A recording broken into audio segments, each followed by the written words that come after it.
Hello, welcome back. आज के lesson में हम ही कंसेप्ट डेवलप करेंगे डिस्प्लेसमेंट ऑफ सेंटर ऑफ मास और इससे रिलेटेड कुछ प्रॉब्लम्स भी सॉल्व करेंगे। तो आइए स्टार्ट करते हैं, है ना। पहली चीज़ क्या है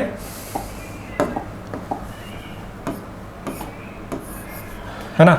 सपोज कीजिए ये कोई बाउंड्री बना देते हैं और इसके अंदर जो भी ऑब्जेक्ट होगा वो अपना सिस्टम होगा, है ना। जैसे एक ऑब्जेक्ट यहाँ पे रखा हुआ है, इसका मास है m1 और इसकी पोजीशन है x1, है ना। दूसरा ऑब्जेक्ट ये रखा हुआ है m2 और इसकी पोजीशन आपको दे रखी है x2, ठीक है। एक और ऑब्जेक्ट आपको दे रखा है x3 m3, है ना, और इसकी पोजीशन आपको दे रखी है x3, ठीक है। तो इस तरीके से आपका ये सिस्टम है, इसमें तीन ऑब्जेक्ट रखे हुए हैं जिनका मास और पोजीशन आपको दे रखी है ना। अब आपको क्या निकालना है कि इस सिस्टम का सेंटर ऑफ मास कहाँ पे होगा, है ना। उसका एक्सप्रेशन क्या होता है, उसका एक बहुत अच्छा एक्सप्रेशन होता है ना। तो पोजीशन ऑफ सेंटर ऑफ मास आप कैसे निकालते हो, हर मास को उसके पोजीशन से मल्टीप्लाई कर देते हैं, है ना। जैसे m1 है तो इसकी पोजीशन से मल्टीप्लाई कर दिया आपने, m2 को आपने उसकी पोजीशन से मल्टीप्लाई कर दिया, m2 x2 हो गया। m3 को आपने उसकी पोजीशन से मल्टीप्लाई कर दिया तो m3 x3 हो गया, ठीक है। और इस पूरी चीज़ को आपने टोटल मास से डिवाइड कर दिया, m1 plus m2 plus m3, है ना। आप इस एक्सप्रेशन को देखने में लग रहा है कि कितना सिमेट्रिक है ना। और इसको एक्सप्रेशन को लिखना बड़ा आसान है। आपको बस ये करना होता है कि हर मास को उसकी पोजीशन से मल्टीप्लाई करना होता है, ठीक है ना। हर मास को उसकी पोजीशन से आपने मल्टीप्लाई कर दिया तो इस तरीके से ये सारे टर्म्स आ जाते हैं और उसको आप टोटल मास से डिवाइड कर देते हो तो आपके पास आ जाता है पोजीशन ऑफ सेंटर ऑफ मास, है ना। अब की बार हमको क्या करना है कि सपोज कीजिए ये जो मास है, ऑब्जेक्ट्स हैं, ये सिस्टम के अंदर ही अंदर डिस्प्लेस होने लग गए, है ना। जैसे m1 है, ये डिस्प्लेस होके सपोज कीजिए x1 डैश पोजीशन पे आ जाता है ना, ये डिस्प्लेस हो गया। उसी तरीके से m2 भी सपोज कीजिए डिस्प्लेस होके x2 डैश पोजीशन पे आ जाता है, ठीक है। ये वाला ऑब्जेक्ट भी डिस्प्लेस हो गया, सपोज कीजिए ये डिस्प्लेस होके आ जाता है x3 डैश पोजीशन पे आ जाता है, ठीक है। तो ये सारे ऑब्जेक्ट्स अंदर ही अंदर इसमें डिस्प्लेस हो गए, है ना। अब हमको क्या निकालना है कि इनके डिस्प्लेसमेंट की वजह से इनका सेंटर ऑफ मास का जो डिस्प्लेसमेंट होगा उसका एक्सप्रेशन डेवलप करना है, ठीक है। इनके डिस्प्लेसमेंट के टर्म्स में हमको सेंटर ऑफ मास का डिस्प्लेसमेंट उसका एक्सप्रेशन डेवलप करना है, ठीक है। ओके, एक बच्चे ने पूछा कि सर ये जो अपन सिस्टम बनाते हैं, है ना, ये सिस्टम तो सिस्टम ऑफ पार्टिकल्स होता है। पार्टिकल्स के ऊपर जो न्यूटन्स के लॉ होते हैं वो भी पार्टिकल्स पे अप्लाई होते हैं और भी जो हमने मैकेनिक्स में एक्सप्रेशंस बनाए हैं वो पार्टिकल पे अप्लाई होते हैं, है ना। तो फिर आपने ये सिस्टम में ये बड़े बड़े ऑब्जेक्ट जो लिए हैं और इन पे आपने ये एक्सप्रेशन लिखा है, इसके ऊपर क्या हम लिख सकते हैं, क्या हम इन बड़े ऑब्जेक्ट्स के पे अपन अप्लाई कर सकते हैं। तो आइए इसको एक्सप्लेन करते हैं। ओके, देखो सपोज कीजिए आपने ये बड़ा फिजिकल ऑब्जेक्ट लिया है जिसका मास m है ना। तो हम इसको ऐसे समझते हैं कि आप ही देखो कि ये भी छोटे छोटे पार्टिकल से ही तो बना ही है। ये जो ऑब्जेक्ट है ये भी तो छोटे छोटे पार्टिकल से मिलके बना है ना। कोई भी जो सॉलिड ऑब्जेक्ट हमारे आसपास होता है वो छोटे छोटे पार्टिकल से ही तो मिलके बना है ना। तो अगर ये इसके सारे पार्टिकल्स, इसके जो सारे पार्ट्स हैं इस ऑब्जेक्ट के, अगर वो सेम तरीके से मूव करते हैं, है ना, ये पूरा ऑब्जेक्ट जो है सेम तरीके से मूव कर रहा है, इसका हर हिस्सा, हर पार्टिकल्स जो इसके हैं जिससे बना हुआ है ये, वो सब एक ही तरीके से मूव कर रहे हैं, तो फिर आप इसको पॉइंट ऑब्जेक्ट की तरह मान सकते हो। आप मान सकते हो कि ये पूरा मास एक पॉइंट पर रखा हुआ है और ये ऐसे मूव कर रहा है, ठीक है। अगर इसके हर जो पार्टिकल्स हैं जिससे ये बना हुआ है वो सब एक तरीके से मूव कर रहे हैं तो आप उसको पॉइंट ऑब्जेक्ट की तरह ट्रीट कर सकते हो, ठीक है। दूसरी बात अपन ऐसे भी समझ सकते हैं कि ये जो ऑब्जेक्ट है इसका भी तो कोई सेंटर ऑफ मास होगा, है ना। तो आप ये मानो कि इसका जो ये मास है ये इसके सेंटर ऑफ मास पे रखा हुआ है ना, और फिर अपन इसको लेके अपन काम कर रहे हैं, है ना। एक और चीज़ है कि ये बात ठीक है कि बड़ा ऑब्जेक्ट आपने लिया है लेकिन हमने इस बड़े ऑब्जेक्ट को एक ही कोऑर्डिनेट दिया है ना, इसकी पोजीशन को एक ही दिया है, यानी कि हम ये मान के चल रहे हैं कि इसका एक ही पोजीशन है ना, एक ही पॉइंट पे अपन ने माना है कि ये पूरा ऑब्जेक्ट एक ही पॉइंट पे रखा हुआ है, यानी कि हम वो मान के चल रहे हैं कि पूरा ऑब्जेक्ट है एक ही पॉइंट पे रखा हुआ है ना। इसको, इस पूरे ऑब्जेक्ट को हमने एक ही कोऑर्डिनेट दिया है ना। ऐसा थोड़ी है कि इसके इस पार्ट को अपने अलग कोऑर्डिनेट दिया, इसको अलग कोऑर्डिनेट दिया, ऐसा नहीं है ना। अपन ने पूरे ऑब्जेक्ट को एक ही कोऑर्डिनेट दिया है, यानी हम ये मान के चल रहे हैं कि पूरा वो जो ऑब्जेक्ट है एक ही पॉइंट पे रखा हुआ है, उसको पॉइंट ऑब्जेक्ट की तरह ट्रीट किया जा सकता है क्योंकि वो एक ही तरीके से चल रहा है ना। ओके, ठीक है।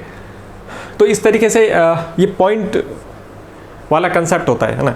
पॉइंट ऑब्जेक्ट का ये जो मॉडल होता है, ये हमने क्यों डेवलप किया, ताकि जो साइज़ की वजह से जो कॉम्प्लेक्सिटी आ जाती है ना, उस पर से ध्यान हटके हमारा ध्यान सिर्फ जो फिजिक्स के फंडामेंटल प्रिंसिपल्स हैं उसको डेवलप करने की तरफ गया है ना।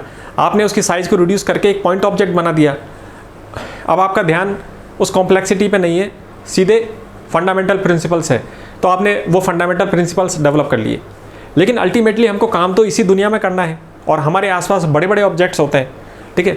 तो फिर से हमको ये जस्टिफाई करना पड़ेगा कि हम वो जो पॉइंट ऑब्जेक्ट्स के लिए जो हमने एक्सप्रेशंस डेवलप किए हैं उसको हम बड़े बड़े ऑब्जेक्ट्स के लिए कैसे यूज़ करें, है ना। तो उसका जस्टिफिकेशन ये है कि जो बड़े ऑब्जेक्ट्स हैं वो भी छोटे छोटे पार्टिकल से मिलके बने हैं, और अगर वो सारे पार्टिकल्स एक तरीके से चल रहे हैं तो इस बड़े ऑब्जेक्ट को आप पॉइंट ऑब्जेक्ट की तरह ट्रीट कर सकते हो, यानी आप इस पर अप्लाई कर सकते हो, वो एक्सप्रेशंस अप्लाई कर सकते हैं, है ना।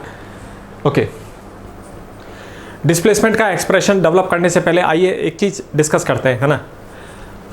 एक बच्चे ने पूछा कि सर ये जो सिस्टम में है ये ऑब्जेक्ट रेस्ट पे थे तो ये अपने आप कैसे डिस्प्लेस होने लग गए, है ना। ये एक नेचुरल क्यूरियोसिटी है कि ये जो सिस्टम के अंदर रेस्ट में थे ये अपने आप कैसे डिस्प्लेस होने लग गए, है ना। सवाल ये है। तो हमको न्यूटन के लॉ से के हिसाब से मालूम है कि कोई ऑब्जेक्ट अगर कांस्टेंट वेलोसिटी से चल रहा है ना, ठीक है। कांस्टेंट वेलोसिटी से अगर कोई ऑब्जेक्ट चलता है तो वो चलता रहेगा, है ना। अगर आपको इसको बदलना है, कांस्टेंट वेलोसिटी से कोई जा रहा है, आप इस चीज़ को बदलना चाहते हो तो आपको फोर्स अप्लाई करनी पड़ेगी, है ना। अगर फोर्स अप्लाई नहीं होती है, कोई एक्सटर्नल फोर्स नहीं है, तो कांस्टेंट वेलोसिटी से ऑब्जेक्ट जा रहा था और वो जाता रहेगा, ठीक है। दूसरी चीज़, न्यूटन के लॉ से हमको ये पता चलती है कि अगर कोई चीज़ रेस्ट में है ना, और उसको मोशन में लाना है, ठीक है ना, तो आपको क्या करना पड़ेगा, फोर्स अप्लाई करनी पड़ेगी। यानी अगर कोई चीज़ कांस्टेंट वेलोसिटी से जा रही है और आप इसको चेंज करना चाहते हो, उसकी वेलोसिटी को चेंज करना चाहते हो, तो भी फोर्स अप्लाई होगी। और रेस्ट में कोई चीज़ है उसको आप मोशन में लाना चाहते हो तो भी आपको फोर्स अप्लाई करनी पड़ेगी। यानी एक चीज़ क्लियर है कि ये जो ऑब्जेक्ट्स मूव हो रहे हैं ये किसी फोर्स की वजह से मूव हो रहे हैं, है ना। ओके, तो हमको पता चल गया कि ये ऑब्जेक्ट किसी फोर्स से मूव हो रहे हैं, है ना। कॉमन सेंस ये इतना हमको है, अपने फिजिकल एक्सपीरियंस से ये कॉमन सेंस हमको है कि ऑब्जेक्ट डिस्प्लेस होते हैं किसी फोर्स की वजह से, है ना। अपने आप तो कोई चीज़ नहीं चलती, यानी ये चीज़ डिस्प्लेस हो रही है, ये ऑब्जेक्ट डिस्प्लेस हो रहा है किसी फोर्स की वजह से। ये फोर्स हो सकती है एक्सटर्नल, हो सकती है ना, कोई एक्सटर्नल फोर्स हो सकती है, एक्सटर्नल फोर्स, या कोई इंटरनल फोर्स हो सकती है, ठीक है, इंटरनल फोर्स। ओके, पहले समझते हैं एक्सटर्नल फोर्स को, है ना। सपोज कीजिए ये आपका जो सिस्टम है इस पे एक्सटर्नल कोई फोर्स लग रही है ना, बाहरी जो सराउंडिंग्स है वहाँ से किसी ऑब्जेक्ट ने इसके ऊपर कोई फोर्स लगा रहा है ना, अपने सिस्टम के ऊपर इसने फोर्स लगाई, M1 के ऊपर फोर्स लगा दी, इधर से फोर्स लगा दी। इसकी वजह से क्या हुआ कि ये ऑब्जेक्ट्स डिस्प्लेस होने लग गए। इस बात को समझना बड़ा आसान है ना, कि अगर फोर्स एक्सटर्नल है, बाहर से कोई आपके ऊपर फोर्स लगा रहा है तो वो डिस्प्लेस होने लग जाएंगे ये, है ना। तो एक्सटर्नल फोर्स को समझना आसान है कि अगर आसपास के एनवायरनमेंट से बाहर से फोर्स कहीं से लग रही है तो उसकी वजह से ये डिस्प्लेस हो सकते हैं, है ना। अब अपन समझते हैं कि इंटरनल फोर्स की वजह से ये कैसे डिस्प्लेस हो गई। ये चीज़ है समझने वाली, है ना। और उसके अंदर भी अपन ये समझ रहे हैं कि है ना, ये आपका सिस्टम था और इसमें ये ऑब्जेक्ट रखे हुए हैं, ठीक है। ये 3 ऑब्जेक्ट है ना। अब ये इनिशियली रेस्ट पे है ना, बाहर से कोई एक्सटर्नल फोर्स नहीं लग रही, है ना, कोई एक्सटर्नल फोर्स नहीं लग रही, और ये 3 ऑब्जेक्ट इस तरीके से रेस्ट में है। अब अचानक ऐसा क्या हो गया कि ये डिस्प्लेस होने लग गए, है ना। सपोज कि ये डिस्प्लेस होने लग गए, ठीक है ना। अब सवाल ये होता है कि कोई एक्सटर्नल फोर्स नहीं लग रही, तो फिर ये पहले तो रेस्ट में थे, फिर ये डिस्प्लेस कैसे होने लग गए। अभी हमने देखा था कि कोई ना कोई फोर्स लग रही है, वही डिस्प्लेस कर रही होगी, एक्सटर्नल फोर्स तो है नहीं, यानी इनके आपस की जो इंटरेक्शन है उसकी वजह से जो फोर्स डेवलप हो रही है, ये उसकी वजह से डिस्प्लेस हुआ है ना। देखो, फोर्स को अप्लाई करने के लिए 2 ऑब्जेक्ट्स की ज़रूरत होती है ना, पूरी दुनिया की ज़रूरत नहीं है इसके लिए, है ना। अगर 2 ऑब्जेक्ट्स हैं, 2 बॉडीज़ हैं, तो वो एक दूसरे से इंटरेक्ट कर सकती हैं और फोर्स डेवलप कर सकती हैं। ये फंडामेंटल प्रिंसिपल होता है। न्यूटन के 3rd लॉ में भी हमने देखा था कि 2 बॉडीज़ होती हैं जो आपस में इंटरेक्ट करती हैं और एक दूसरे पे फोर्स लगाती हैं, है ना। यानी ऐसा हो सकता है कि सिस्टम के अंदर जो ऑब्जेक्ट्स हैं वो आपस में इंटरेक्ट कर रहे हैं और एक दूसरे पे फोर्स लगा रहे हैं, है ना। उनके इंटरेक्शन से जो फोर्स डेवलप हो रही है उसकी वजह से दोनों मूव कर रहे हैं, है ना। ऐसा हो सकता है, ठीक है। जैसे कि एक एग्जांपल मैं आपको देता हूँ, जो लिविंग बींग्स होते हैं, जैसे कि हम लोग होते हैं, है ना। अपन कभी भी चलना स्टार्ट कर देते हैं और जब मर्जी आती है अपन रुक जाते हैं। ऐसा कैसे होता है ना। अभी आप रेस्ट पे हो और जब आपका मन किया आप चलने लग जाते हो। ऐसा कैसे होता है? क्योंकि अपने माइंड को मालूम है कि मोशन को कैसे जनरेट करना है ना।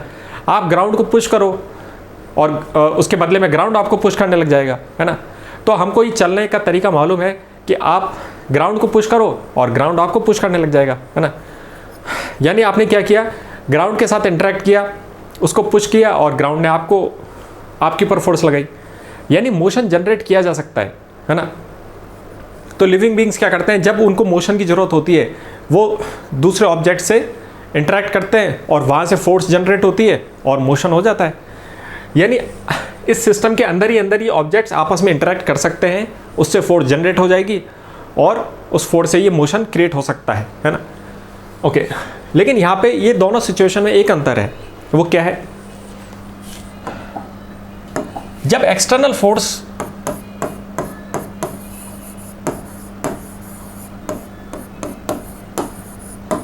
की वजह से ये डिस्प्लेसमेंट होगा, है ना, तो फिर सेंटर ऑफ मास का भी डिस्प्लेसमेंट होगा।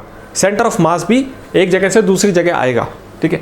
अगर एक्सटर्नल फोर्स की वजह से ये डिस्प्लेसमेंट हुआ है तो सेंटर ऑफ मास का भी डिस्प्लेसमेंट होगा, वो भी डिस्प्लेस हो जाएगा क्योंकि उसके ऊपर एक्सटर्नल फोर्स लगी, है ना।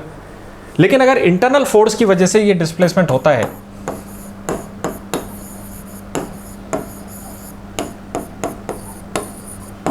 ना, इस सिस्टम के अंदर से ही जो इंटरनल फोर्सेस जनरेट हो रही हैं आपस में इनके इंटरेक्शन की वजह से, इसकी वजह से ये डिस्प्लेसमेंट हुआ है, तो फिर जो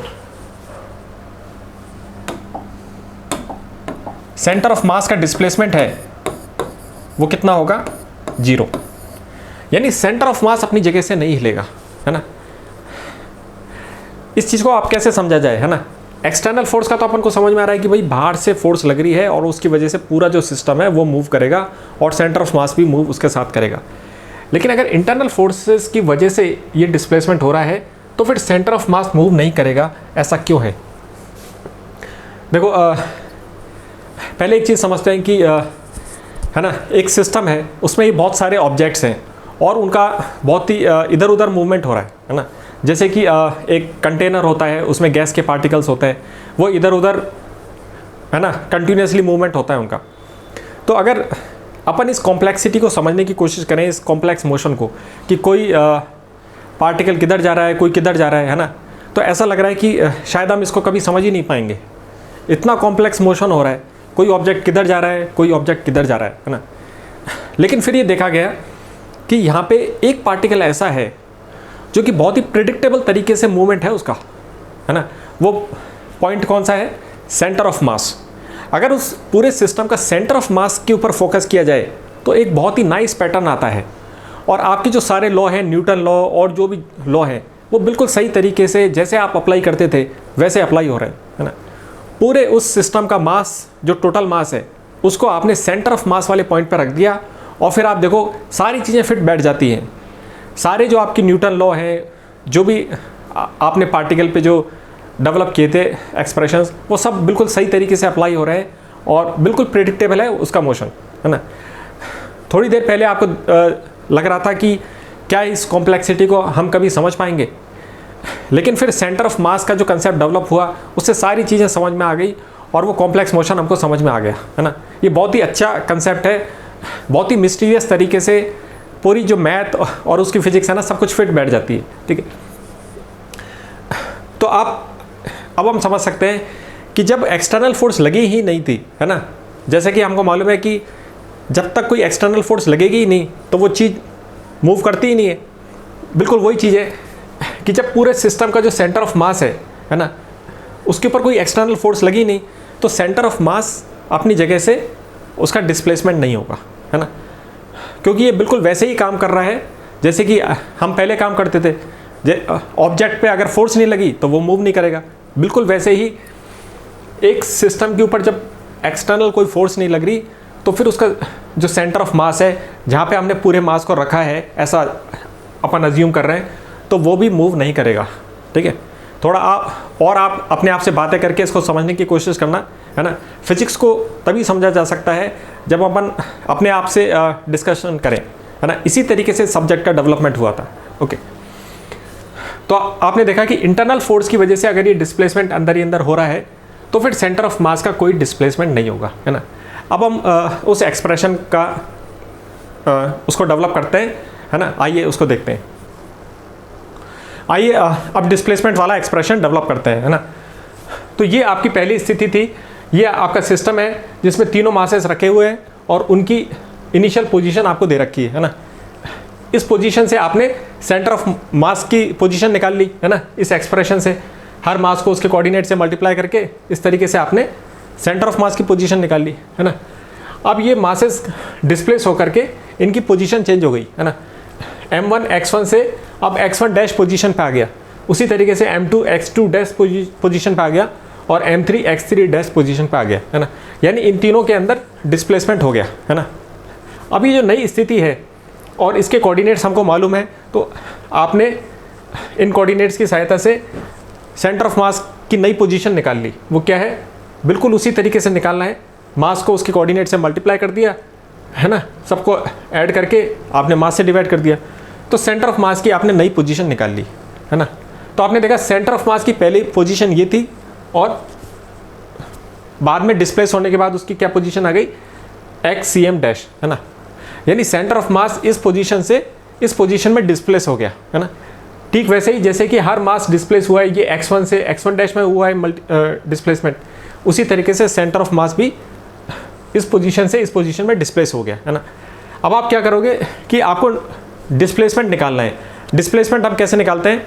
फाइनल पोजीशन में से इनिशियल को माइनस कर देते हैं तो आपके पास डिस्प्लेसमेंट आ जाता है ना। जैसे कि है ना, आप देखो जो m1 मास था वो x1 पोजीशन से x1 डैश पोजीशन में डिस्प्लेस हो गया, तो इसका डिस्प्लेसमेंट आप कैसे निकालोगे? Change in the position of 1, यानी displacement of m1 is final position minus initial position, है ना। फाइनल कोऑर्डिनेट में से आप इनिशियल माइनस कर देते हो तो आपके पास ये डिस्प्लेसमेंट आ जाता है ना। नेट डिस्प्लेसमेंट कितना हुआ, ठीक है। तो इसी तरीके से आपने क्या किया, सेंटर ऑफ मास का डिस्प्लेसमेंट निकालने के लिए फाइनल जो पोजीशन थी सेंटर ऑफ मास की, उसमें से इनिशियल पोजीशन को माइनस कर दिया। जब आप दोनों एक्सप्रेशन को माइनस करोगे तो नीचे वाला डिनोमिनेटर तो सेम था, तो डिनोमिनेटर तो एज इट इज आ जाएगा नीचे, और ऊपर वाली टर्म्स इस तरीके से माइनस हो जाएंगी, है ना। m1 कॉमन आ जाएगा और ये उसके फाइनल में से इनिशियल माइनस हो रहा है, और ये क्या चीज़ है? डिस्प्लेसमेंट ऑफ m1, है ना, इसकी जगह आपने लिख दिया डिस्प्लेसमेंट ऑफ m1, है ना। तो आपने देखा कि ये जो अब डिस्प्लेसमेंट वाला एक्सप्रेशन बन गया है, यहाँ पे डिस्प्लेसमेंट ऑफ सेंटर ऑफ मास, और उसको आपने उसके जो सिस्टम के जो ऑब्जेक्ट्स थे उनके डिस्प्लेसमेंट के टर्म्स में एक्सप्रेस करती है ना। m1 को आपने मल्टीप्लाई कर दिया उसके डिस्प्लेसमेंट से, m2 को आपने मल्टीप्लाई कर दिया उसके डिस्प्लेसमेंट से, और m3 को आपने मल्टीप्लाई कर दिया उसके डिस्प्लेसमेंट से। बिल्कुल वैसा ही है जैसे पहले पोजीशन निकालते थे, बिल्कुल सिमेट्रिक एक्सप्रेशन है, बहुत ही आसान है ना। बस आपको क्या ध्यान रखना होता है कि ये जो डिस्प्लेसमेंट की टर्म्स है इसको ग्राउंड के रेस्पेक्ट में हमको लिखना होता है ना। ग्राउंड ऑब्जर्वर के रेस्पेक्ट में ये डिस्प्लेसमेंट कितना हुआ उस एक्सप्रेशन को यहाँ पे लिखना होता है ना। और आपका सेंटर ऑफ मास का डिस्प्लेसमेंट आ जाता है, ठीक है। तो इस एक्सप्रेशन को आप नोट कर लीजिए, बहुत ही सिंपल एक्सप्रेशन है, सब कुछ बिल्कुल वैसा ही है ना। आपको बस हर मास को उसके डिस्प्लेसमेंट से मल्टीप्लाई करना है और ऐड करके टोटल मास से डिवाइड करना है, तो आपके पास आ जाएगा सेंटर ऑफ मास का डिस्प्लेसमेंट, ओके, है ना। अब जैसा कि हमने देखा था कि अगर कोई एक्सटर्नल फोर्स नहीं लग रही सिस्टम पे तो सेंटर ऑफ मास का डिस्प्लेसमेंट कितना होगा, 0 होगा। भले ही से अंदर उसके जो पार्टिकल्स हैं, जो ऑब्जेक्ट्स हैं, वो डिस्प्लेस हो जाएं इधर उधर, लेकिन सेंटर ऑफ मास के अंदर कोई डिस्प्लेसमेंट नहीं होगा, उसका डिस्प्लेसमेंट 0 होगा। इस बात को समझने के लिए आप देखो कि ये आपका सिस्टम था, है ना, और तीनों ये ऑब्जेक्ट हैं, उनके पोजीशन दे रखी है ना। सेंटर ऑफ मास का जो कंसेप्ट है वो क्या है, वो क्या करता है, इस कॉम्प्लेक्स सिस्टम को हम क्या करते हैं, टोटल मास को एक पोजीशन पर रख देते हैं, है ना। एक पॉइंट पे आपने इस पूरे मास को रख दिया, इस पूरे सिस्टम के टोटल मास को आपने एक ही पॉइंट पे रख दिया। अब आप देखो ये वही स्थिति बन गई जो पहले न्यूटन्स लॉ में आप अप्लाई करते थे। एक ब्लॉक हुआ करता था, है ना, वो किसी पोजीशन पे होता था। अब आप सोचो अगर उस ब्लॉक पे कोई फोर्स ही नहीं लग रही, कोई एक्सटर्नल फोर्स ही नहीं लग रही, तो क्या वो मूव करेगा, नहीं करेगा ना। तो बिल्कुल वैसा ही है, ये सिस्टम को आपने इसमें कन्वर्ट कर दिया, इसके पूरे मास को आपने एक पॉइंट पर रख दिया, है ना। ये सारा मास एक जगह इकट्ठा होकर आ गया है। अब इसके अंदर क्या हो रहा है उससे हमको मतलब नहीं है, और इसके अंदर कुछ हो भी नहीं रहा। अंदर इसकी जो भी इंटरनल फोर्सेस थी इस सिस्टम की, वो तो इंटरनली कैंसिल आउट हो गई, है ना। तो इसके अंदर ऐसा कुछ भी नहीं हो रहा है, बस ये मास रखा हुआ है और एक पोजीशन पर रखा हुआ है ना। अब इस पर कोई एक्सटर्नल फोर्स ही नहीं लग रही, तो क्या ये मूव करेगा, नहीं करेगा। ये चीज़ हमने सीखी थी न्यूटन लॉ में, कोई ब्लॉक रेस्ट पर रखा हुआ है, अब उस पर कोई फोर्स ही नहीं लग रही, तो वो मूव थोड़ी करेगा, उसके पोजीशन चेंज ही नहीं होगी। बिल्कुल वैसे ही सेंटर ऑफ मास जिस पोजीशन पर रखा हुआ है, अगर इस पर कोई एक्सटर्नल फोर्स नहीं लग रही तो ये मूव नहीं करेगा, है ना। ये तो एरो का साइन है ना, ये फोर्स नहीं है, एरो का साइन, ओके। इस पर कोई फोर्स नहीं लग रही, है ना, नेट एक्सटर्नल फोर्स इज 0, तो सेंटर ऑफ मास डिस्प्लेस नहीं होगा, वो अपनी ही जगह पर रहेगा, है ना। थोड़ा समझने में कॉम्प्लेक्स लगता है और मिस्टीरियस भी लगता है ना, कितना भी समझ लो लेकिन लगता है, क्योंकि वो मोशन ही इतना कॉम्प्लेक्स हो रहा है ना, उसके अलग अलग पार्टिकल इधर उधर जा रहे हैं। लेकिन सरप्राइजिंग बात यह है कि सेंटर ऑफ मास मूव नहीं करता।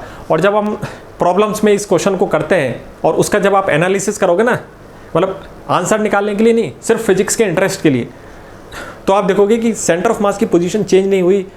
उस पूरी चीज़ को आप बना के देखोगे, ड्राइंग करके देखोगे, तो बहुत अच्छा लगेगा आपको, है ना। बहुत ही आश्चर्यजनक चीज़ है कि सेंटर ऑफ मास मूव नहीं करेगा अगर एक्सटर्नल फोर्स 0 है। लेकिन ये बहुत सिंपल है समझना, क्योंकि जैसा कि हमने देखा है ना। ओके, सो अब एक प्रॉब्लम सॉल्व करते हैं, है ना। ओके, ये प्रॉब्लम है ना। ये नीट 2012 में ये क्वेश्चन आया था। ये क्वेश्चन क्या है कि 2 पर्सन है ना, एक का मास 55 kg है और दूसरे का 65 kg है ना। इसकी ड्राइंग मैं आपको बना देता हूँ। ये इस तरीके से बोट है ना, एक हिस्से पे तो क्या है 55 kg का एक पर्सन है और दूसरे एंड पे 65 kg का एक पर्सन है, ठीक है। और आपको क्या दे रखा है, the length of the boat is 3 metre. इस बोट की आपको लंबाई दे रखी है कि ये 3 मीटर लंबी है ना। और इस बोट का वजन आपको दे रखा है कि ये 100 kg है, ठीक है। इस तरीके से आपको, है ना, ये दे रखा है। अब क्या लिखा हुआ है, the 55 kg man walks up to the 65 kg man and sits with him. यानी ये जो पर्सन है इसने यहाँ से चलना शुरू किया और चलते चलते ये 65 kg पर्सन के पास आके बैठ जाता है, ठीक है। तो आपको क्या बताना है, ये जो बोट है ये स्टिल वाटर में है ना। बोट किस में है, ये पानी है ना, पानी के ऊपर रखा हुआ है। तो आपसे क्या पूछा गया, the centre of mass of the system shifts by, तो सेंटर ऑफ मास कितना शिफ्ट हो जाएगा, यानी सेंटर ऑफ मास में कितना डिस्प्लेसमेंट आ जाएगा, ठीक है। ये है ना, अब इसको अपन कैसे समझेंगे कि ये एक सिस्टम है ना। इस सिस्टम में 3 ऑब्जेक्ट्स हैं, है ना। एक पर्सन ये है, एक पर्सन ये है, और एक ये इतना बड़ा ऑब्जेक्ट है। जैसे कि मैंने आपको कहा था कि ये बड़ा ऑब्जेक्ट है, पार्टिकल नहीं है, लेकिन इसको हम पार्टिकल की तरह मान सकते हैं। आप ये मान सकते हो कि इस पूरे बोट का जो मास है वो इसके सेंटर ऑफ मास पे रखा हुआ है यहाँ पे। तो आप इस पॉइंट की को लेकर के अपन काम कर रहे हैं ना। ये मान लो कि इस बोट का जो सेंटर ऑफ मास है इसके बीचों बीच होगा और यहीं पे 100 kg रखा हुआ है इस बोट का, और एक ऑब्जेक्ट ये है, एक ऑब्जेक्ट ये है ना। अब आपको ये पानी के ऊपर बोट क्यों रखी हुई है ना, पानी के ऊपर इस क्वेश्चन में क्यों रखी हुई है, क्योंकि आपको मालूम है कि किसी भी ऑब्जेक्ट के नीचे जब पानी की लेयर आ जाती है तो उसको खिसकाना बड़ा आसान हो जाता है, यानी कि उसमें फ्रिक्शन लगभग बहुत कम होता है ना। यानी फ्रिक्शन यहाँ पे नेग्लिजिबल लग रहा है, बहुत ही कम लग रहा है, उसको आप नेग्लेक्ट कर सकते हो, है ना। यानी क्या हो रहा है यहाँ पे कोई एक्सटर्नल फोर्स नहीं लग रही, है ना। जब कोई एक्सटर्नल फोर्स ही नहीं लग रही इस सिस्टम के ऊपर, तो उसके अंदर के ऑब्जेक्ट इधर उधर कैसे भी मूव करें, क्या सेंटर ऑफ मास मूव करेगा, क्या उसके अंदर डिस्प्लेसमेंट होगा, है ना। इन तीनों का जो सेंटर ऑफ मास है वो किसी एक पोजीशन पर रखा हुआ होगा, है ना। सपोज कीजिए उसकी पोजीशन कोई एक्स सेंटर ऑफ मास है, और इसके ऊपर आपने ये टोटल मास रख दिया। कितना है इसका टोटल मास, 110, 120 और ये 100, 220 किलो। यानी 220 किलो का सपोज कीजिए आपने कोई ऑब्जेक्ट ऐसे रख दिया एक पोजीशन पे।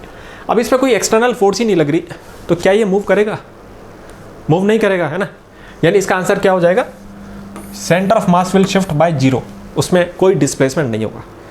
तो ये जो क्वेश्चन की फ्रेमिंग थी ये बहुत ही आसान थी, है ना, क्योंकि इसमें तो सिंपल सा कंसेप्ट लग रहा है कि कोई एक्सटर्नल फोर्स ही नहीं है, तो सेंटर ऑफ मास का डिस्प्लेसमेंट क्या होगा, 0 होगा। अभी हमने ये क्वेश्चन सॉल्व किया। इस क्वेश्चन में पूछा गया था कि सेंटर ऑफ मास का कितना डिस्प्लेसमेंट होगा, है ना। हमने देखा कि कोई एक्सटर्नल फोर्स नहीं लग रही, यानी कि सेंटर ऑफ मास का डिस्प्लेसमेंट कितना होगा, 0 होगा, है ना। अब इसी सवाल का एक अच्छा वर्जन सॉल्व करते हैं, जिसमें क्या पूछा गया है ना। तो उसी सवाल से आप एक नया क्वेश्चन अपन ने बना लिया। इस बार क्या पूछा गया है आपसे कि how much the boat will displace, है ना। बोट कितना ड्रिफ्ट होती है ना। क्वेश्चन वही है ना। इसका भी वही क्वेश्चन है। इसका डायग्राम बनाते हैं, है ना। यहाँ पे 55 kg का पर्सन है और यहाँ पे 65 kg का पर्सन है, ठीक है। बोट 100 kg की ये बोट है, ठीक है। बोट की लंबाई आपको दे रखी है 3 मीटर। बोट स्टिल वाटर में है, यानी वाटर के ऊपर है, ठीक है। अब आपसे क्वेश्चन में कह रखा है कि the 55 kg man walks up to the 65 kg man and sits with him, है ना। ये 55 kg का पर्सन यहाँ से चल के 65 kg के पास आता है और वहाँ बैठ जाता है ना। तो जब ये यहाँ से यहाँ तक आता है तो उस दौरान बोट के अंदर कितना डिस्प्लेसमेंट हुआ, अब की बार हमसे ये पूछा गया है ना। तो ये जो क्वेश्चन है अब ये एक अच्छे लेवल का क्वेश्चन बन गया है ना। आइए इसको सॉल्व करके देखते हैं। ओके, अभी हमने जो सेंटर ऑफ मास के डिस्प्लेसमेंट का एक्सप्रेशन डेवलप किया था, उस एक्सप्रेशन को लिखते हैं। Displacement of centre of mass कितना था, पहला जो ऑब्जेक्ट है m1 उसके अंदर कितना डिस्प्लेसमेंट हुआ, ठीक है। फिर उस सिस्टम, अपने सिस्टम में 3 ऑब्जेक्ट है ना, 2 पर्सन है और एक बोट है, यानी आपके पास 3 चीज़ें हैं। ये हमेशा ध्यान रखना जरूरी है कि आपके सिस्टम में कितने ऑब्जेक्ट है ना। कई बार आप जैसे जो बोट है वो भी उस सिस्टम का पार्ट है, ठीक है। दूसरा ऑब्जेक्ट क्या है, दूसरा ऑब्जेक्ट m2 है, उसका डिस्प्लेसमेंट सपोज डेल्टा x2 है, और तीसरा ऑब्जेक्ट m3 है, उसका डिस्प्लेसमेंट डेल्टा x3 है, ठीक है। इसको आप टोटल मास से डिवाइड कर देते हो, है ना, m1 plus m2 plus m3, ठीक है। ओके, अब अपन को इस एक्सप्रेशन के अंदर वैल्यू डालनी है ना। आपने यहाँ पे देखा कि ये आपका m1 है, ये m2 है और बोट 100 kg की बोट है ना, ठीक है। यहाँ पे क्योंकि ये वाटर पे रखी हुई है ना, बोट वाटर पे रखी हुई है और वाटर की वजह से फ्रिक्शन बहुत कम लग रहा है, हम उसको नेगलेक्ट कर देंगे, है ना। क्वेश्चन यही चाहता है बेसिकली, इसलिए आप इसको वाटर पे रखा गया है ताकि फ्रिक्शन की वैल्यू बहुत कम हो और हम उसको नेगलेक्ट कर देते हैं, है ना। ओके, यानी कि इस सिस्टम पे कोई एक्सटर्नल फोर्स नहीं लग रही। जब कोई एक्सटर्नल फोर्स नहीं लग रही तो सेंटर ऑफ मास का डिस्प्लेसमेंट कितना होगा, अभी हमने देखा था 0 होगा, है ना। यानी ये जो सेंटर ऑफ मास का डिस्प्लेसमेंट है इसकी वैल्यू आपने लिख दी 0, है ना। अब आपको यहाँ पे m1 जो ऑब्जेक्ट है उस पर्सन का मास कितना है 55, है ना। यहाँ पे आपको उसका डिस्प्लेसमेंट लिखना है, ठीक है। तो एक बार ये देख लेते हैं पहले कि डिस्प्लेसमेंट की टर्म्स कैसे इसके अंदर अपन कैसे कैलकुलेट करेंगे, पहले उसको समझ लेते हैं। क्योंकि डिस्प्लेसमेंट ये जो हमको इसमें यहाँ पे वैल्यू डालनी है ना, डिस्प्लेसमेंट की, ये जो डिस्प्लेसमेंट हो रहा है इस पर्सन का, इसकी वैल्यू आपको यहाँ पे डालनी है। इसको एक बार कैलकुलेट करते हैं, ये ग्राउंड के रेस्पेक्ट में कैलकुलेट किया जाएगा। तो आइए इसको समझते हैं ये कैसे कैलकुलेट होगा।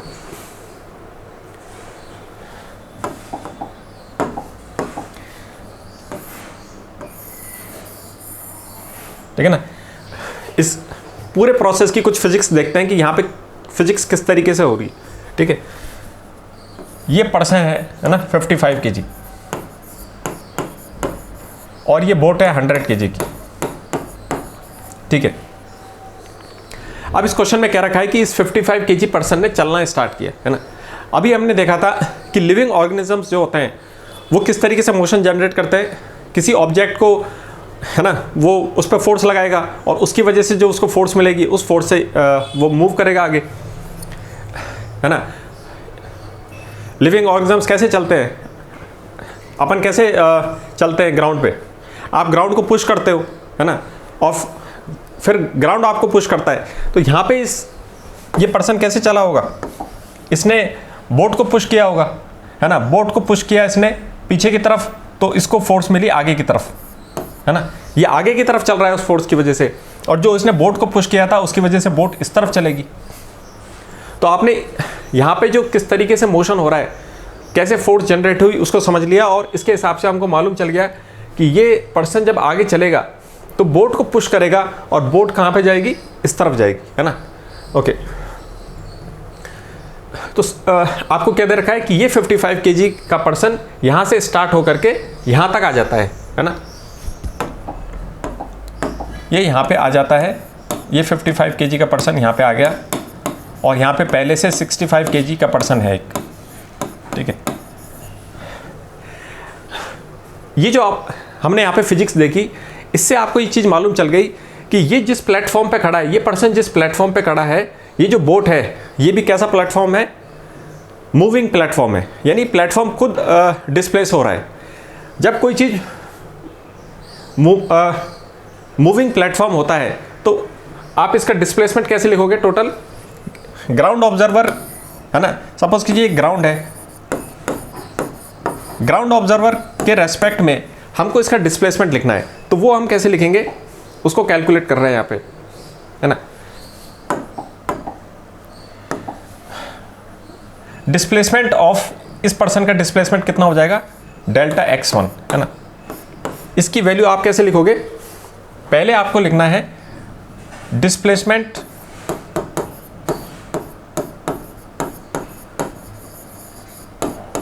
With respect to boat. इस बोट के रेस्पेक्ट में कितना डिस्प्लेसमेंट हुआ है इसका, है ना, और फिर आप इसके अंदर ऐड कर देते हो डिस्प्लेसमेंट ऑफ बोट।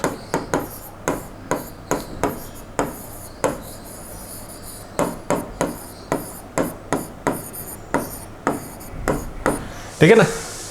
आपने किनेमेटिक्स में देखा होगा कि जब मूविंग चीज होती है तो उसके ऊपर ये ऑब्जेक्ट चल रहा है, तो इसका टोटल डिस्प्लेसमेंट हम कैसे लिखेंगे? पहले तो इस मूविंग प्लेटफॉर्म के रेस्पेक्ट में हमने डिस्प्लेसमेंट लिखा, displacement of this person with respect to the boat plus displacement of the boat, है ना। ये टोटल नेट डिस्प्लेसमेंट होगा with respect to the ground, ठीक है। ओके, अब आप देखो कि ये पर्सन बोट के रेस्पेक्ट में कितना डिस्प्लेस हुआ। यहां से इसने मोशन स्टार्ट किया और ये यहां से यहां तक आ गया, है ना। इसी डायरेक्शन को अपन पॉजिटिव मान लेते हैं, ठीक है। यानी ये पर्सन बोट के रेस्पेक्ट में कितना डिस्प्लेस हुआ, बोट की लेंथ कितनी है 3 मीटर, है ना। यानी पहला टर्म आपने लिख दिया, displacement with respect to boat कितना हो गया +3, ठीक है। अब इसमें आप ऐड कर दोगे डिस्प्लेसमेंट ऑफ द बोट। इस क्वेश्चन में यही पूछा गया है कि बोट का डिस्प्लेसमेंट कितना होता है, यानी ये हमारे लिए अननोन है ना, ये आपको उनको मालूम नहीं है, तो इसको अपन डिनोट कर देते हैं। सपोज बोट का डिस्प्लेसमेंट होता है ΔL, तो आपने उसको ऐड कर दिया, ये टोटल डिस्प्लेसमेंट आ गया इस पर्सन का, ठीक है ना। इस पूरे प्रोसीजर को आप अच्छी तरह से समझ लो, क्योंकि इसमें यही है बेसिक जो स्किल है, वो यही है कि डिस्प्लेसमेंट को ग्राउंड के रेस्पेक्ट में कैसे लिखना है। ये स्किल अगर आ जाती है तो वो जो डिस्प्लेसमेंट वाला एक्सप्रेशन है उसको अप्लाई करना बहुत ही आसान है। बस आपको सही तरीके से ये डिस्प्लेसमेंट लिखना होता है ना। हमने क्या किया, डायरेक्शन इस तरफ पॉजिटिव ली, और क्योंकि ये मूविंग प्लेटफॉर्म पे था इसलिए इसका जो नेट डिस्प्लेसमेंट है किस तरीके से आएगा, displacement with respect to the boat plus displacement of the boat, ठीक है। ओके, तो displacement with respect to boat आ गया +3 मीटर, क्योंकि यहाँ से वो पूरी लेंथ पे चला था, plus displacement of boat. Displacement of boat हमको मालूम नहीं था, इसलिए हमने उसको ΔL से डिनोट कर दिया, ठीक है। अब एक सवाल देखते हैं यहाँ पे कि एक बच्चे ने पूछा, सर कि जो डिस्प्लेसमेंट बोट का जो डिस्प्लेसमेंट है उसको आपने साइन के साथ क्यों नहीं रखा, यहाँ पे हमने इसको इसी तरीके से रख दिया, है ना। तो इस बात को आप ये समझो कि ये जो डिस्प्लेसमेंट ऑफ बोट है ये अपने लिए क्या है, अननोन क्वांटिटी है। क्या है ये, अननोन क्वांटिटी, है ना। अननोन जो वेरिएबल है उसकी ना तो मुझे वैल्यू मालूम है और ना ही मुझे उसका साइन मालूम है। हमारे लिए वो दोनों ही चीज़ अननोन है ना। ना तो आपको इसकी वैल्यू मालूम है कि बोट कितना डिस्प्लेस हुआ, ये हमको नहीं मालूम, और ना हमको इसका साइन मालूम है। साइन कह सकते हो आप उसको, डायरेक्शन कह सकते हो। बोट आगे चलेगी पीछे चलेगी ये भी हमको नहीं मालूम। हालांकि आपने फिजिक्स से यहाँ पे देख लिया कि बोट इस तरफ चलेगी, उसकी फिजिक्स अपन ने देख ली कि वो यहाँ चलेगी, लेकिन अगर आपको ये नहीं मालूम, है ना, तो अपने आप आएगा आंसर अपना, है ना। यानी बोट का जो डिस्प्लेसमेंट है वो हमारे लिए अननोन है, इसकी वैल्यू ना तो आपको उसकी वैल्यू मालूम है और ना इसकी डायरेक्शन मालूम है। ये दोनों ही चीज़ें उस इक्वेशन से अपने आप आएगी, ऑटोमेटिक आएगी उसी से, है ना। उसी इक्वेशन वो हमको बताएगी कि इस बोट कहाँ पे मूव की, है ना, अपने आप आएगा इसका आंसर। ये बात अलग है कि आपने फिजिक्स से यहाँ पे देख लिया कि बोट इस तरफ चलेगी, लेकिन उसकी कोई ज़रूरत नहीं है, अपने आप उस इक्वेशन से ये सारी चीज़ें आ जाएंगी, है ना। ओके, अब आप देखो 65 kg वाला जो पर्सन है उसका डिस्प्लेसमेंट कितना होगा, ΔX2, है ना, वो कितना होगा। बोट के रेस्पेक्ट में ये चला ही नहीं, ये तो उसी जगह पर था, है ना। तो बोट के रेस्पेक्ट में इसका डिस्प्लेसमेंट कितना हुआ, 0, प्लस इसके अंदर आप जोड़ दोगे बोट का डिस्प्लेसमेंट कितना हुआ, तो बोट का डिस्प्लेसमेंट कितना हुआ, ΔL, है ना। तो आपने 65 kg पर्सन का भी डिस्प्लेसमेंट लिख दिया, ठीक है। ओके, अब बोट का डिस्प्लेसमेंट कितना होगा, बोट का डिस्प्लेसमेंट अननोन है, वो कितना है, वो हमने माना है ΔL, ठीक है ना। तो आपके पास तीनों डिस्प्लेसमेंट की टर्म्स आ गई। 55 kg पर्सन का डिस्प्लेसमेंट आ गया 3 + ΔL, 65 kg पर्सन का डिस्प्लेसमेंट आ गया 0 + ΔL, और बोट का डिस्प्लेसमेंट आ गया आपके पास ΔL, है ना। ओके, अब इनको अप्लाई करते हैं, है ना। अब उस एक्सप्रेशन में इन सारी चीज़ों को अप्लाई करते हैं, यानी displacement of the centre of mass कितना हो जाएगा, m1 का डिस्प्लेसमेंट प्लस m2 का डिस्प्लेसमेंट और m3 का डिस्प्लेसमेंट, ठीक है, इसको आपने टोटल मास से डिवाइड कर दिया, m1 plus m2 plus m3, ठीक है। यहाँ पे हमने देखा कि जो सेंटर ऑफ मास का डिस्प्लेसमेंट है, क्योंकि कोई एक्सटर्नल फोर्स नहीं लग रही, तो सेंटर ऑफ मास का डिस्प्लेसमेंट कितना हो जाएगा, 0, है ना, इज इक्वल टू, अब नीचे वाला जो ये टोटल मास है ये इस 0 से मल्टीप्लाई हो गया, ये पूरी चीज़ क्या हो जाएगी, 0 हो जाएगी, है ना। अब आपने लिखा m1 का मास कितना है, 55, और इसका ये जो डिस्प्लेसमेंट अभी हमने निकाला था वो कितना था, बोट के रेस्पेक्ट में कितना चला, +3, है ना, प्लस बोट का डिस्प्लेसमेंट, ठीक है। अब आपने 65 kg का लिखा, m2 मास कितना है, 65 kg, और इसका डिस्प्लेसमेंट कितना हुआ, ये यहाँ पे मैंने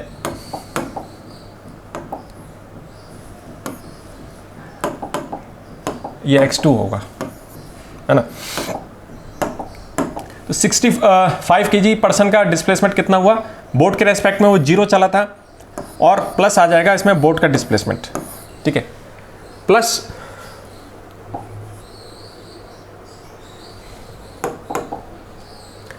अब आप लिख दो बोट का एक्सप्रेशन लिखना है अब की बार। बोट का मास कितना था, 100 kg, है ना, और उसका डिस्प्लेसमेंट कितना हुआ ग्राउंड के रेस्पेक्ट में, डेल्टा एल, ठीक है ना। अक्सर ये इस टर्म को लिखना भूल जाते हैं, है ना, जबकि जो मूविंग प्लेटफॉर्म है, जो बोट है, वो भी हमारे सिस्टम का हिस्सा है, उसका भी आपको टर्म लिखना है, ठीक है ना। ये बोट का टर्म भी आपको लिखना है। नीचे जो टोटल मास से डिवाइड हो रहा था वो तो 0 से मल्टीप्लाई हो गया, 0 हो गया, है ना। तो ये चीज़ अब आपको कैलकुलेट करनी है। आप देखो ये हो गया 0, 55 × 3 कितना हो गया, 50 को 3 से मल्टीप्लाई करो 150, और 3 को मल्टीप्लाई करेंगे तो 15, यानी टोटल हो गया ये 165। अब यहाँ पे 55 डेल्टा एल से मल्टीप्लाई होता है तो आ जाएगा 55 × डेल्टा एल, 65 × 0 यानी 0, और प्लस 65 × डेल्टा एल कितना हो जाएगा, 65 डॉट डेल्टा एल, प्लस ये हो गया 100 डेल्टा एल, ठीक है ना। अब आप इन सबको कैलकुलेट कर लो, ये कितना आ जाएगा, 165 प्लस 55 और 65, 120, 120 में आपने 100 जोड़ा तो कितना आ गया, 220 डेल्टा एल, है ना। तो ये अपन ने ये हमने कैलकुलेट कर लिया है, ठीक है। अब आपने देखा कि इसी 165 उस तरफ चला जाएगा तो कितना हो जाएगा, -165, और इधर रह गया 220 डेल्टा एल। डेल्टा एल की वैल्यू कैलकुलेट करने के लिए 220 नीचे चला जाएगा, तो आपका फाइनल आंसर क्या आ गया, -165 divided by 220 is equal to delta L, है ना। ये चीज़ आ गया आपने फाइनली, आपने इसकी वैल्यू कैलकुलेट कर ली। अब आप देखो ये जो टर्म है ये कैंसिल आउट हो जाएगी, 11 से कैंसिल आउट हो रही है, ये 11 1 से जाएगा 11 और फिर 5, यानी -15, और नीचे 220 11 से डिवाइड हो जाएगा, 2 × 20 आ जाएगा। तो आपके पास आ गया answer -15/20 is equal to delta L, है ना। अगर 2 से डिवाइड करने में थोड़ी सी यहाँ पे दिक्कत आ रही है तो आप क्या करो, एक और 0 लगा देते हैं ऊपर, एक और 0 ऊपर लगा दोगे तो क्या हो जाएगा, ऊपर 150 हो जाएगा और नीचे एक और 0 बढ़ गया। अब इसको 2 से डिवाइड करना बड़ा आसान हो गया। 2 से जैसे ही आपने इसको डिवाइड किया कितना आ गया, 75, -75, नीचे 100 है, तो आंसर कितना आ गया आपके पास, -0.75। ये चीज़ आपका आंसर आ गया, डेल्टा एल। यानी आपने देखा जो बोट कितने से चली, -0.75, ये माइनस साइन आपको बता रहा है कि बोट किस तरफ चली, है ना, अपोजिट डायरेक्शन में चली, है ना।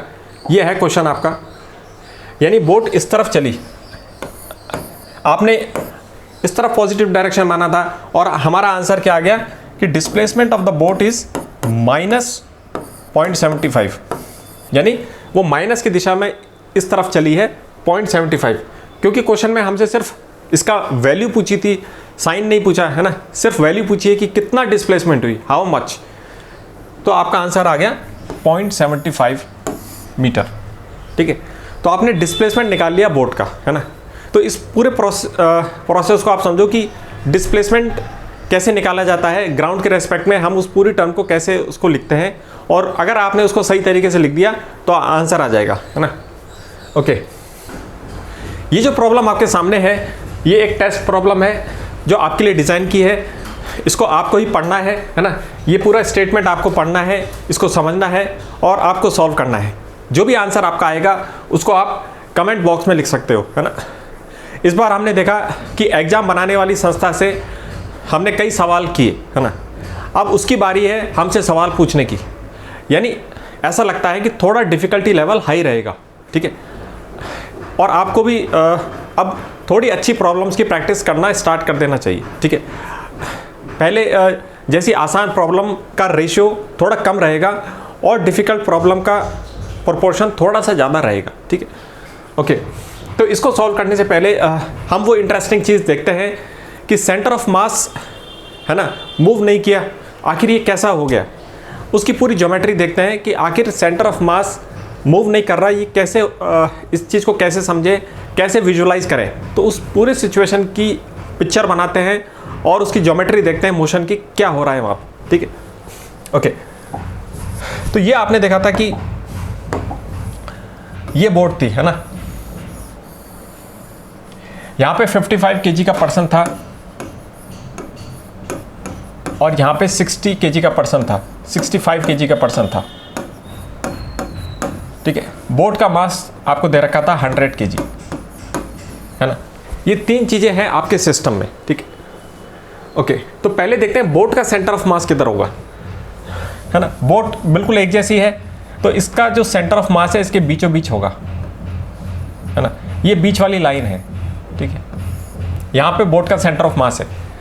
अब आप ये बताओ कि इस पूरे सिस्टम का सेंटर ऑफ मास किस तरफ होगा, इस बीच वाली लाइन के इस तरफ होगा या इस तरफ होगा, ठीक है ना। थोड़ा सा आप सोचो और फिर बताओ कि कहाँ पे होगा, है ना। ओके, है ना। आपने देखा कि ज़्यादा वजन किस में है, 65 kg वाला पर्सन ज़्यादा हैवियर है ना, यानी सेंटर ऑफ मास थोड़ा सा इस तरफ होगा। ये जो मिडिल लाइन है इसके सेंटर ऑफ मास थोड़ा सा इस तरफ होगा, तो आपने वो ड्रॉ कर दिया, है ना, यानी सेंटर ऑफ मास थोड़ा सा इधर होगा, इस मिडिल लाइन के थोड़ा सा इधर होगा, ठीक है। अब जिस लाइन से ये सेंटर ऑफ मास जा रहा है उसको अपन ड्रॉ कर देते हैं, ठीक है ना। यानी ग्राउंड के रेस्पेक्ट में सेंटर ऑफ मास की अपन ने ये लाइन बना दी। यहाँ पे सपोज कीजिए एक ग्राउंड ऑब्जर्वर ये देख रहा है इन सब चीज़ों को कि क्या हो रहा है यहाँ पे, ठीक है। तो इस सेंटर ऑफ इस सिचुएशन में सेंटर ऑफ मास कहाँ पे है, अपन ने उसको लोकेट कर दिया कि वो इस लाइन पे यहाँ पे है, ठीक है ना। अब क्या होता है कि ये पर्सन यहाँ से स्टार्ट करता है वॉक करना और चलते चलते यहाँ तक आ जाता है ना, ठीक है। तो थोड़ी देर के लिए हम ये मान लेते हैं कि बोट में कोई डिस्प्लेसमेंट नहीं हुआ, थोड़ी देर के लिए मानते हैं ना, ताकि इस सिचुएशन को समझना थोड़ा आसान हो जाएगा, ठीक है। तो आपने बोट को ड्रॉ किया, है ना, फिर से ड्रॉ करते हैं बोट को। अभी हम ऐसे ही मान रहे हैं कि बोट में कोई डिस्प्लेसमेंट नहीं हुआ, यानी बोट की स्थिति वही है ना। अब ये पर्सन यहाँ से चल के इधर आ जाता है, यानी दोनों पर्सन यहाँ पे आ गए, ये 55 है ना और ये 65 पर्सन पहले से यहाँ पे था, यानी कि इस कोने पे टोटल मास कितना हो गया, 120 kg, 120 kg, यानी बोट के इस एंड पे रखा है, ठीक है।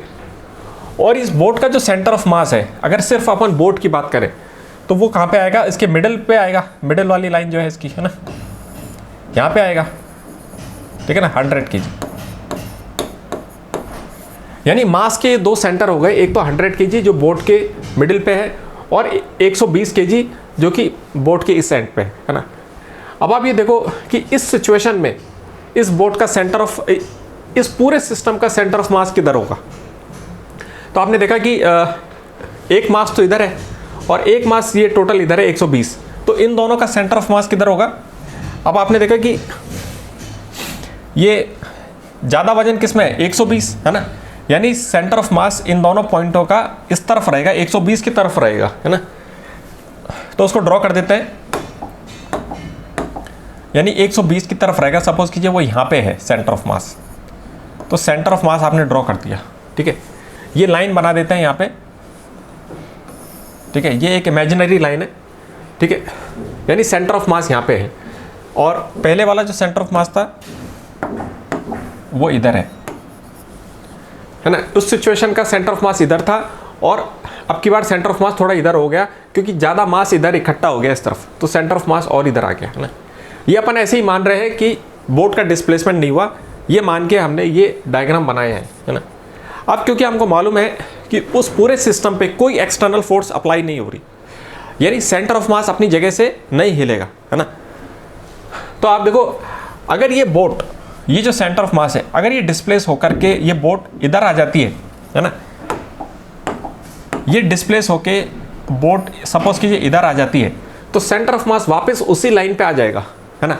तो दोबारा से ड्रॉ करते हैं इसको, है ना। यानी एक्चुअल में क्या हुआ है कि बोट थोड़ा डिस्प्लेस हो गई और आगे खिसक गई, ठीक है। ये यहाँ पे ये बोट आ गई, ये सेंटर ऑफ मास आगे खिसक के, है ना, ये दोनों इस कोने पे है, ठीक है ना, 120, ये तो 120 kg का हो गया, और ये जो सेंटर ऑफ मास है ये खिसक के, है ना, क्योंकि बोट डिस्प्लेस हो गई, तो आपने देखा कि वापस ये जो सेंटर ऑफ मास था, नया वाला सेंटर ऑफ मास, ये यहाँ आ गया। तो आपने देखा कि जो सेंटर ऑफ मास है वापस उसी लाइन पे है, मतलब उसी लाइन पे है। ये तो अपन ने सिर्फ समझने के लिए ड्रॉ किया था। एक्चुअल में क्या हुआ था कि देखो आप, सेंटर ऑफ मास उसी जगह पे है, ग्राउंड के हिसाब से सेंटर ऑफ मास का कोऑर्डिनेट चेंज नहीं हुआ, है ना। जो सेंटर ऑफ मास पहले था उसी लाइन पे था, ग्राउंड के रेस्पेक्ट में जो लाइन हमने बनाई थी, और अभी भी उसी लाइन पर है, यानी सेंटर ऑफ मास का जो कोऑर्डिनेट है, उसकी जो पोजीशन है वो चेंज नहीं हुई, है ना। ये आपस में डिस्प्लेस हो गए, 55 kg का डिस्प्लेस होके इधर आ गया, ये बोट डिस्प्लेस होके इधर चली गई, है ना, इधर आ गई, लेकिन सेंटर ऑफ मास उसी जगह पे है। तो आपने देखा, हमने उसकी पूरी पिक्चर बना ली है। इसी तरीके से जो जब आप प्रॉब्लम सॉल्व करोगे, उसमें ऐसी सिचुएशन जब आएगी, अभी जो आप टेस्ट प्रॉब्लम सॉल्व करोगे, तो उसका आप डायग्राम बना के देखना, और आपको अच्छा लगेगा कि सेंटर ऑफ मास किस तरीके से अपने आप को उसी जगह पर रखता है। बाकी की जो सिस्टम की चीज़ें वो इधर उधर डिस्प्लेस हो गई, लेकिन आपने देखा कि वो उसी लाइन पे है ना, और इसको उसी लाइन पे आने के लिए बोट को डिस्प्लेसमेंट होना पड़ा, ऐसे भी समझ सकते हैं, है ना। तो ये आपने डायग्राम देख लिया है, ओके। अब आप इस प्रॉब्लम को ट्राई करो, है ना, ठीक है। वीडियो को आप पॉज कर दीजिए, है ना, स्टेटमेंट आपको ही पढ़ना है, उसके बाद मैं इसका सॉल्यूशन करूंगा, फिर आप इस अपने सॉल्यूशन को वेरीफाई कर लेना, ठीक है। So pause the video and try this problem, this is a test for you, okay, thank you. आइए अब इसका सॉल्यूशन करते हैं, है ना। तो ये सिचुएशन है, ये बोट है ना, बोट 90 kg की है, एक पर्सन 50 kg का इस एंड पे है, और दूसरा 60 kg का फ्रेंड इस एंड पे है ना। इस बोट की लंबाई आपको दे रखी है 5 मीटर, और ये स्टिल वाटर्स पे इस तरीके से रखी हुई है। पानी की तरफ से फ्रिक्शन जो भी होगा वो नेग्लिजिबल है ना, यानी इस सिस्टम पे कोई भी एक्सटर्नल फोर्स नहीं लग रही, ठीक है, ओके। तो अब हम उसी एक्सप्रेशन को लिखते हैं। Displacement of the centre of mass कितना होता है, m1 कितना डिस्प्लेस हुआ उससे आपने मल्टीप्लाई कर दिया, दूसरा ऑब्जेक्ट कितना डिस्प्लेस हुआ आपने उससे मल्टीप्लाई कर दिया, और तीसरा ऑब्जेक्ट, है ना, ये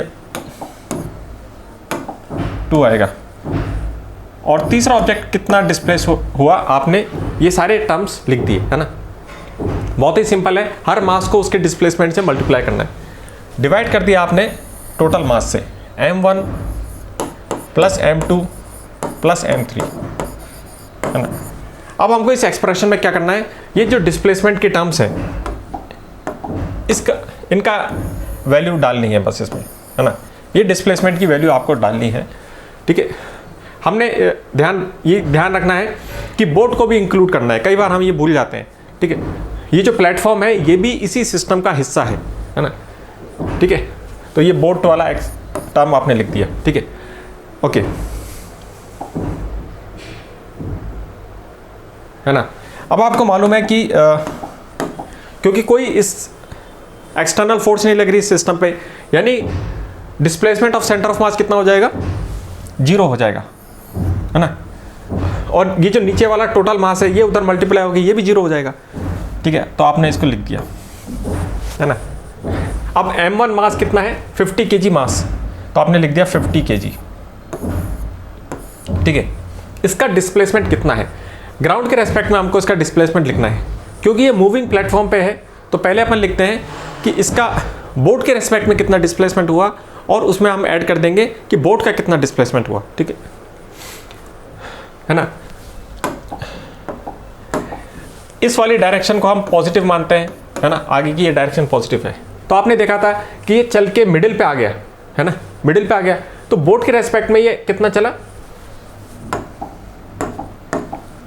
2.5, है ना, मिडिल में आ गया, यानी आगे की तरफ चला 2.5, तो आपने लिख दिया प्लस 2.5। इसके अंदर आपने बोट का डिस्प्लेसमेंट ऐड कर दिया। बोट का जो डिस्प्लेसमेंट है वो अननोन है, ना मुझे उसकी डायरेक्शन मालूम है और ना मुझे उसकी वैल्यू मालूम है, तो आपने वो अननोन क्वांटिटी लिख दी यहाँ पे डेल्टा एल, ठीक है, प्लस अब की बार m2 मास कितना है, 60 kg। अब अपन इस पर्सन की बात कर रहे हैं, तो 60 kg और इसका डिस्प्लेसमेंट कितना होगा, आपने देखा कि ये भी चला था इस बार, और ये चल के ये भी मिडिल पे आ गया, है ना, ये इस तरफ चला था और ये इस तरफ चला है, ये इस तरफ जा रहा है, यानी इस डायरेक्शन से अपोजिट दिशा में जा रहा है, यानी इसका डिस्प्लेसमेंट बोट के रेस्पेक्ट में कितना हो गया, -2.5, ठीक है ना। अब की बार -2.5 लिखा, प्लस बोट का डिस्प्लेसमेंट आ जाएगा, है ना, ये इसका टोटल डिस्प्लेसमेंट आ गया ग्राउंड के रेस्पेक्ट में, है ना। पहली वाली टर्म क्या है, displacement with respect to the boat plus displacement of the boat, ठीक है, ये टोटल इसका नेट डिस्प्लेसमेंट आ गया, प्लस, है ना, इसमें थोड़ी यहाँ पे जगह नहीं बची, ठीक है। अब आपको ये टर्म भी लिखनी है ना, ये भी ध्यान रखना बहुत जरूरी है कि आपको बोट का भी टर्म लिखना है। बोट का मास कितना है, m3 90 kg, और इसका डिस्प्लेसमेंट कितना हुआ, ये अननोन क्वांटिटी थी डेल्टा एल, ठीक है।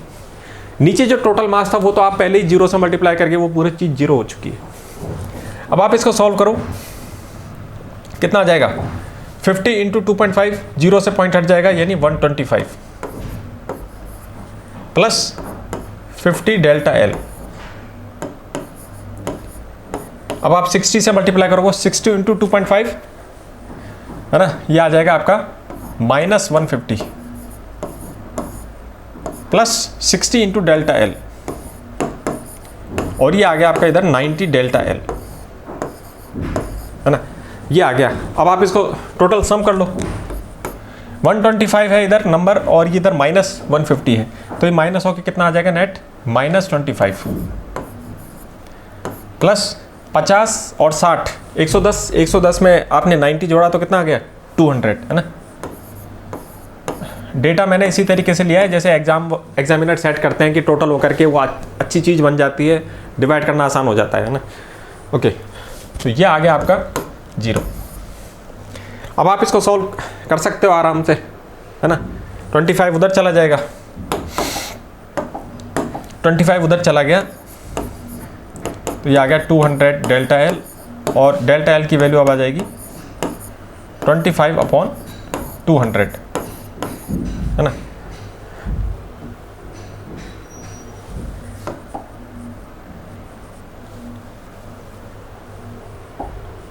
ओके, है ना,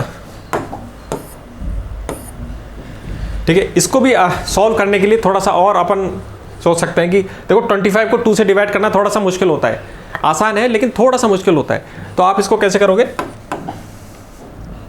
है ना, ये आपको निकालना है ना 25/200। तो अगर 2 से इसको डिवाइड करते हैं ऑड नंबर को तो थोड़ी सी दिक्कत आती है, हल्की सी दिक्कत आती है। तो आपने क्या किया, ऊपर भी 0 डाल दो और नीचे एक और 0 बढ़ जाएगा। इससे क्या होगा, अब इसको डिवाइड करना आसान हो गया। 2 से आपने इसको कैंसिल आउट कर दिया तो ऊपर वाली चीज़ आ गई 125, और नीचे 1000 से डिवाइड करना है तो ये आ गया 0.125, यानी आपका आंसर आ गया 0.125, ठीक है ना। तो इतना डिस्प्लेसमेंट हुई है बोट, और आपने देखा साइन भी इसका इसी एक्सप्रेशन से आ गया। पूरी इक्वेशन ने आपको साइन भी बता दिया उसका और वैल्यू भी बता दी। यानी बोट का डिस्प्लेसमेंट कितना हो गया, बोट का डिस्प्लेसमेंट आपने निकाल लिया 0.125, है ना। इसका साइन भी सही है प्रॉपर तरीके से, यानी बोट आगे की तरफ खिसकी है। ये जो बोट है आपकी है ये आगे की तरफ खिसकी है। इसकी पूरी सिचुएशन अभी अपन ड्रॉ करेंगे, है ना, क्योंकि आपको आशा करता हूँ आपने प्रॉब्लम सॉल्व की होगी, आपका आंसर सही आया होगा। और ये जो डायग्राम है कि सेंटर ऑफ मास आखिर मूव क्यों नहीं किया, ये काफ़ी इंटरेस्टिंग होता है। तो इसको आप फ्री टाइम में आप इसको ड्रॉ करें, ठीक है। ओके, तो आपका आंसर क्या हो गया 0.125 मीटर, है ना, ठीक है। तो ये इस तरीके से आपने निकाल लिया। आपको क्या करना था, डिस्प्लेसमेंट की जो टर्म्स हैं उनको सही तरीके से लिखना था प्रॉपर साइन के साथ, और उसके बाद ये एक्सप्रेशन खुद ही आपको वैल्यू और डायरेक्शंस बिल्कुल निकाल के दे देगा, ठीक है। ओके, तो अब हम देखते हैं वो डायग्राम देखते हैं, है ना। इस तरीके से आपकी बोट थी, है ना। यहाँ पे 50 kg का पर्सन है और यहाँ पे 60 kg का पर्सन है ना, ठीक है। और बोट का मास कितना है 90 kg। अब आप पहले हम देखते हैं कि बोट का सेंटर ऑफ मास किधर होगा। तो बोट का सेंटर ऑफ मास इसके बीचों बीच होगा, बीच वाली लाइन पे। तो आपने इसको यहाँ पे बना दिया, ये बोट का सेंटर ऑफ मास है ना। अब इस पूरे सिस्टम का सेंटर ऑफ मास किधर होगा, है ना, जो भारी ज़्यादा है उसकी तरफ होगा, यानी 60 kg की तरफ होगा। तो इसका जो सेंटर ऑफ मास है इस सिस्टम का वो थोड़ा सा इस तरफ होगा। तो आपने उसको यहाँ पे ड्रॉ कर दिया। इस लाइन को आपने ये बना दिया, ये ग्राउंड के रेस्पेक्ट में लाइन है, ठीक है ना। अब थोड़ी देर के लिए मान लेते हैं कि बोट में कोई डिस्प्लेसमेंट नहीं हुआ और ये दोनों पर्सन चल के कहाँ आ जाते हैं, मिडिल पे आ जाते हैं, है ना। तो बिल्कुल उसी सिचुएशन में हमको बोट को ड्रॉ करना है। ये वही वाली इसकी मिडिल वाली लाइन है ना।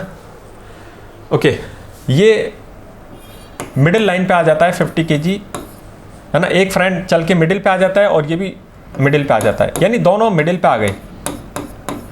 और ये 90 kg की बोट है ना। इस सिचुएशन को आप देखो, है ना। हमने यहाँ पे ये मान लिया है थोड़ी देर के लिए कि बोट में कोई डिस्प्लेसमेंट नहीं हुआ। तो जो स्थिति बोट की थी पहले, उसी इस सिचुएशन को आपने बनाया है, बस इन दोनों को चला के अब ये मिडिल पे आ गई, है ना। अब आप मुझे बताओ कि इस नए सिस्टम का सेंटर ऑफ मास किधर होगा। आपने देखा कि बोट का जो सेंटर ऑफ मास है वो तो इसकी मिडिल पोर्शन पे ही रहता है ना। और क्योंकि ये दोनों पर्सन भी मिडिल पे आ गए, यानी इस पूरा का पूरा मास इधर सेंटर मिडिल पे आ गया, यानी कि सेंटर ऑफ मास किधर है, इधर है ना। और पहले वाला सेंटर ऑफ मास किधर था, वो इधर था, मिडिल वाली लाइन से थोड़ा इधर था। अब हमको मालूम है कि centre of mass, external forces जब जीरो है तो सेंटर ऑफ मास मूव नहीं करेगा। यानी कि अगर ये बोट इतना खिसक जाती है, अगर ये बोट इतना खिसक जाए आगे की तरफ, तो वापस से ये जो नया सेंटर ऑफ मास है ये उसी सेंटर मास वाली लाइन पे आ जाएगा, है ना। तो यानी कि बोट आगे की तरफ खिसक जाती है आपकी बार, और ये ऐसे हो जाएगा। ये बोट थोड़ा सा आगे खिसक गई है ना, ये आगे खिसक गई बोट और ऐसे ये आगे आ गई। यानी ये जो नई सिचुएशन में जो सेंटर ऑफ मास था वो वापस ये इसके खिसकने की वजह से वापस उसी लाइन पे आ गया। अब देखो, है ना, ये मिडिल लाइन है इस बोट की, और तीनों पर्सन यहीं पे हैं, दोनों पर्सन भी इधर है, और ये 90 kg की जो बोट है, इन तीनों का सेंटर ऑफ मास यहाँ पे आ गया। तो जो नई पोजीशन सेंटर ऑफ मास की बनी थी, है ना, वो भी आपने देखा कि वो पहले वाले सेंटर ऑफ मास की पोजीशन पे ही है। यानी सेंटर ऑफ मास का कोऑर्डिनेट चेंज नहीं हुआ, वो आज भी उसी जगह पर है, उसी लाइन पे है जो ग्राउंड के रेस्पेक्ट में थी, यानी उसका कोऑर्डिनेट चेंज नहीं हुआ। क्या चेंज हुआ, इस सिस्टम के जो तीनों मासेस थे वो डिस्प्लेस हो गए, ये दोनों डिस्प्लेस हो गए, यहाँ पे आ गए, बोट डिस्प्लेस हो गए, थोड़ी आगे खिसक गई, लेकिन सेंटर ऑफ मास उसी लाइन पर है, ठीक है ना, ये उसी लाइन पर है, ठीक है। तो आपने देखा कि किस तरीके से सेंटर ऑफ मास ने अपने आप को उसी ग्राउंड के रेस्पेक्ट में वो उसी लाइन पर रहा, लेकिन उसके सिस्टम की चीज़ें इधर उधर हो सकती हैं, ठीक है। तो इस पूरी जो कंसेप्ट हमने डिस्कस किया है उसको आप समझना, और जो प्रॉब्लम सॉल्विंग टेक्निक हमने डेवलप की है उसको आप अपनी प्रिपरेशन में शामिल करना, और जो भी इस तरह की प्रॉब्लम होंगी अब वो हो जाएंगी, है ना। Okay, so hope you enjoy this video. Thank you for today, है ना। See you for the next lesson.